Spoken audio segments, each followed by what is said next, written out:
Le crash de Durnash ou le vol des sorcières? Le 4 septembre 1963. Un petit avion à hélice de la compagnie Swissair décolle paisiblement de Zurich, à destination de Genève. À bord, 80 passagers. Mais ce n'est pas un vol ordinaire.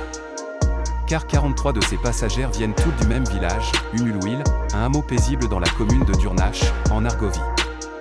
Des femmes, des mères, des sœurs, des amies. Toutes membres de la même société de femmes protestantes. Elles partaient en excursion.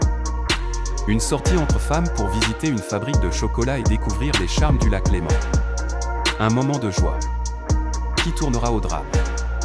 Quelques minutes après le décollage, le feu prend dans l'appareil.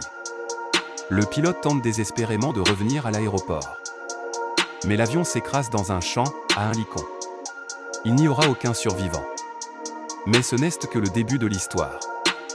Quand les enquêteurs arrivent sur place, ils découvrent un village anéanti. Car ce ne sont pas seulement des femmes qui ont péri, c'est une génération entière qui a disparu. À Durnash, on compte plus de 130 orphelins en une seule journée. L'école ferme. Les commerces s'effondrent. L'économie locale vacille. La communauté ne s'en remettra jamais totalement. Mais alors, pourquoi autant de femmes d'un même village ont-elles pris le même vol? Pourquoi l'incendie s'est-il déclaré soudainement, sans alerte, sans appel de détresse audible?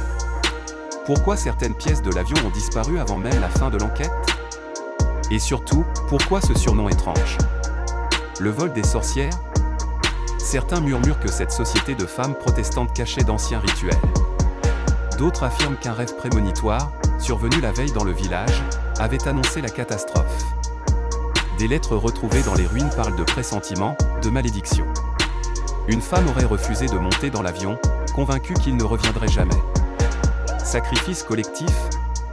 Simple tragédie? Ou histoire oubliée d'un village suisse frappé par un mal ancien?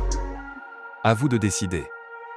Caméra, abonnez-vous à Code Suisse pour d'autres histoires vraies plus étranges que la fiction.